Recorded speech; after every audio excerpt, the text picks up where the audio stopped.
Selamat siang.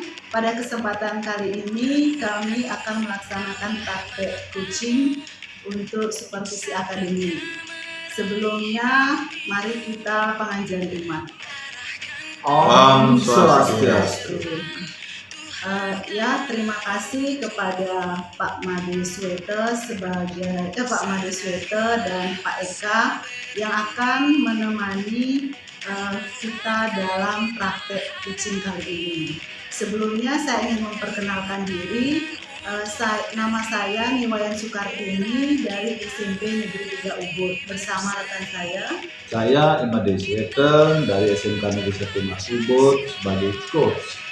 Nah, saya sendiri Ibu Tega Putra dari SMA Negeri 1 Ubud sebagai coaching. Terima kasih. Jadi kita akan melaksanakan praktek coaching. Sebelumnya saya sebagai observer ingin menanyakan tentang pra-observasi saat melaksanakan praktek coaching.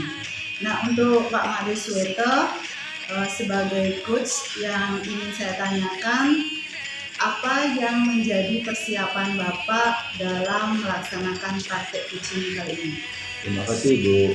Yang sudah saya persiapkan dalam proses praktek coaching ini adalah tentunya memahami alur kita tersebut, Ibu. Di mana alur kita tersebut dari tujuan, identifikasi, kemudian rencana aksi dan tanggung jawab, seperti itu. Ya. Terus kemudian kira-kira kompetensi inti apa yang akan Bapak kembangkan dalam praktek coaching kali ini? Kompetensi yang nanti akan saya kembangkan adalah yang pertama itu present, kemudian mendengarkan aktif, kemudian juga mengajukan pertanyaan berbobot. Nah, dari ketiga kompetensi ini, bagian kompetensi mana yang secara spesifik akan Bapak kembangkan saat saya mengobservasi praktek coaching kali ini? Kompetensi yang saya kembangkan yaitu mengajukan pertanyaan berbobot. Ya, jadi selanjutnya sekarang kita akan mulai praktek coaching. Pak Made sebagai coach dan Pak Eka sebagai coaching. Jadi waktu saya persilakan. Terima kasih Bu. Selamat siang Pak Eka. Selamat siang Pak Made.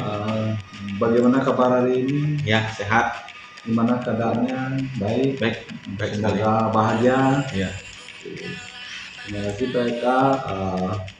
Yang pertama, yang menjadi persoalan Pak Eka dalam kenapa pertemuan kali ini itu siapa Pak Eka? Ya. Yang pertama ya, keadaan saya memang sehat ya, sehat. Nah, tapi ada beberapa yang ingin saya sampaikan kepada Pak Made hari ini. Sebelumnya terima kasih atas waktunya Pak Made. Siap. Apakah Pak Made punya waktu luang? Yap. Ada. Ya, kalau punya waktu luang, saya ingin berbagi Pak Made dan ingin curhat Pak Made. Nah, mungkin kita berbeda sekolah ya, teman-teman Pak Made di SMK, saya di SMA ya. Betul. Nah, begini Pak Made. Seperti yang Pak Made ketahui kan tidak semua siswa itu belajar atas kemauannya sendiri. Nah, saya punya siswa itu. Siswa saya ini belajarnya itu selalu dikasih tahu. Ya, selalu dikasih tahu belajar ya. Artinya belajar belum atas kemauan diri sendiri, belum tumbuh dari dirinya sendiri. Sehingga kalau sudah tidak dalam kemauan sendiri, pasti niat untuk belajar itu pasti nggak ada. Betul. Padahal yang lain saya lihat semangat belajarnya, ya aktif belajarnya. Tapi saya lihat siswa ini, saya perhatikan kenapa kamu tidak mengikuti pelajaran.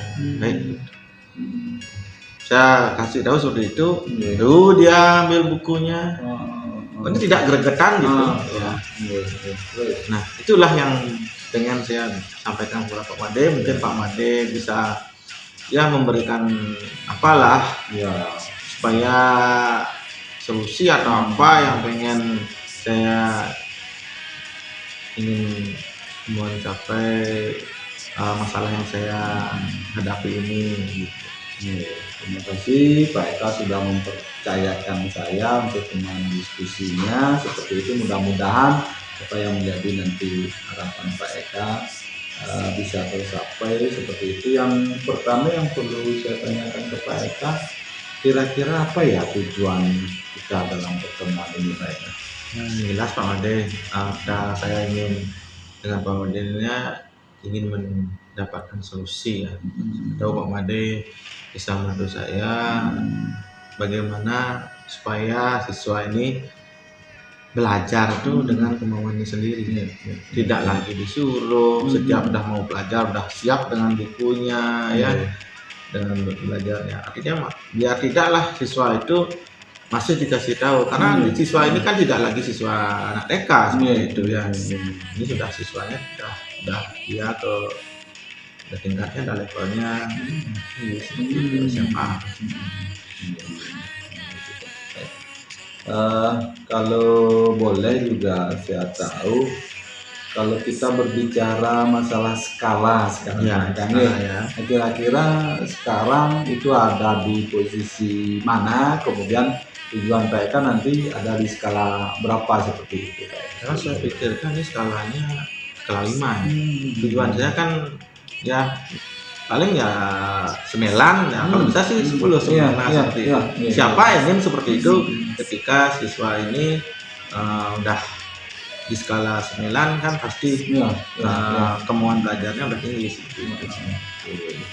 Ada peluang nggak Pak Eka kira-kira? Kalau saya lihat ya dari siswa ini mungkin ada peluang untuk perubahannya itu. Karena apa?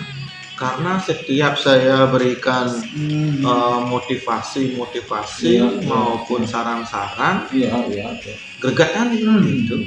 Tapi pertemuan berikutnya seperti ini gitu. Nah itu. Nah tapi kayaknya kalau saya perhatikan ya pasti akan ada perubahan. Saya yakin sekali. Ya, mudah-mudahan perubahan itu ada. Kemudian kekuatan yang dimiliki apa tuh? Untuk kekuatan yang dimiliki yang pertama adalah bagaimana kita memunculkan ide-ide kreatif dalam mengajar tentunya ya. Pertama, baik itu kita sebagai seorang pendidik. Yang kedua pastinya kita kan punya lah kesatuan di sekolah ya. Itu juga sebagai kekuatan kita. Dengan GMP itu ya, ada juga wali kelasnya, ada guru BK-nya, kita kan bisa ajak diskusi bareng itu ya. Kekuatan saya dan saya yakin siswa ini pasti akan berubah dan mau seperti teman-teman ini. Mungkin dalam proses tadi ada gangguan mungkin Pak, atau hambatan yang nanti kira-kira dihadapi seperti itu? Ya kalau gangguan ya, kalau misalnya saya dengan yang saya bilang tadi bertemu dengan teman di GMP, dengan guru wali kelasnya, ada guru BK-nya seperti itu, mungkin ya membuat waktu pas ini untuk bertemu, untuk remuk bareng, untuk bersama itu, karena setiap guru kan punya jadwal tersendiri gitu. Ya kalau diambil jam sudah pulang sekolah ya takutnya mereka ada kegiatan, makanya saya memastikan dulu siapa yang bisa, nanti saya akan coba remuk bareng, duduk bersama, siapa tahu dari teman yang lain juga bisa memberikan solusi seperti itu. Betul sekali. Kemudian kita bicara masalah rencananya Pak Eka. Strategi Pak Eka, ada strategi mungkin untuk mencapai tujuan tersebut tadi itu apa kira-kira? Yang pertama ya strategi yang saya pikirkan ini yang saya akan kembangkan ini, yang pertama memberikan motivasi awal, cerita-cerita yang membangun bersifat positif sehingga siswa ini dengan dia memikirkan memberikan contoh-contoh yang positif sehingga dia bisa dengan sendirinya menyadari bahwa belajar itu memang penting dan belajar itu memang dari dirinya sendiri.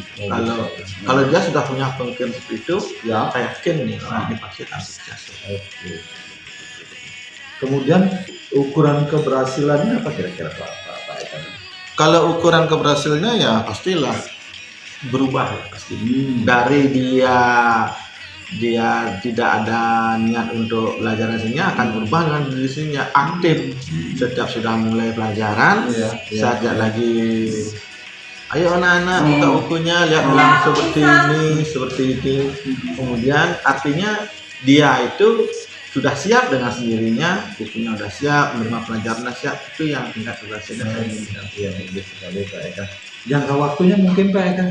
Kalau bisa secepatnya ini, ya. Karena apa? Dengan secepatnya kita memberikan solusi maupun himbauan maupun nasihat yang membangun. Secepat mungkin, ya dengan secepatnya berubah, kan kita mengajar lebih enak seperti itu. Betul. Kemudian sekarang kita bicara masalah komitmen Pak Eka. Gimana komitmen Pak Eka untuk mencapai tujuan tadi seperti itu Pak Eka? Yang pertama pasti komitmen saya adalah terus berusaha memberikan dia solusi, memberikan dia pemikiran positif dengan berusaha sedemikian bagaimana nantinya anak ini menyadari bahwa pentingnya. Terima kasih Pak Eka, tadi sudah banyak kita bicara. Yang perlu saya tanyakan tadi, gimana kira-kira perasaan Pak Eka setelah melakukan coaching tadi? Lega sekali Pak Made, sudah senang sekali ini, sehingga saya sendiri setelah di coaching justru menemukan solusi dari masalah saya sendiri, sehingga kedepannya saya ingin juga terus nih kalau ada waktu siap Pak Eka, siap berbagi ya. Senang sekali Pak Made juga sudah dengan sabarnya menemani saya di sini. Demikian Ibu waktu. Terima kasih Pak Made Sweto yang sebagai ikut sudah sangat luar biasa mengcoaching Pak Eka. Jadi saya ingin menyampaikan hal-hal yang saya sudah observasi saat pelaksanaan praktek coaching kali ini. Yang pertama, Pak Made Sweto sudah bebas dari penilaian dan asumsi terhadap coaching. Terus kemudian yang kedua, Pak Made juga sudah fokus pada area yang ingin dikembangkan berdasarkan hasil percakapan tadi, yaitu pengajuan pertanyaan yang berbobot.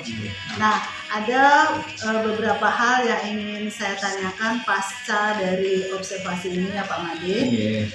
Yang pertama, apa saja yang sudah Bapak lakukan saat coaching yang menjadi indikator ketercapaian pengembangan yang Terima kasih Ibu yang sudah saya lakukan. Yang pertama itu tentunya kehadiran penuh seperti itu Ibu dalam proses coaching tadi. Kemudian yang berikutnya adalah saya juga sudah mendengarkan secara aktif apa yang dikatakan Pak Eka tentang tujuan dan lain sebagainya seperti itu, terakhir pada kesimpulan tadi.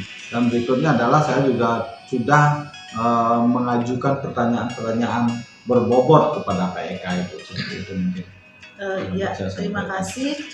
Pertanyaan yang kedua, kompetensi apa lagi yang ingin Bapak kembangkan sebagai coach?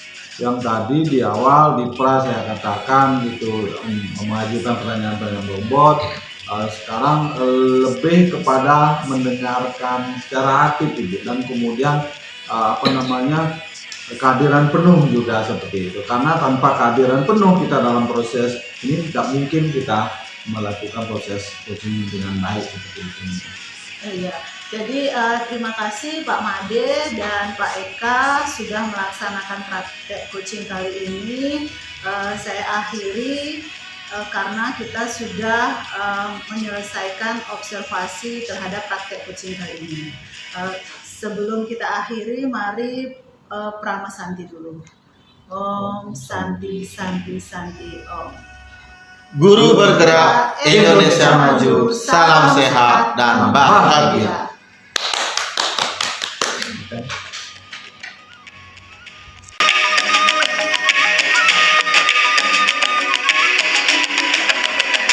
Bangun dan bukalah matamu.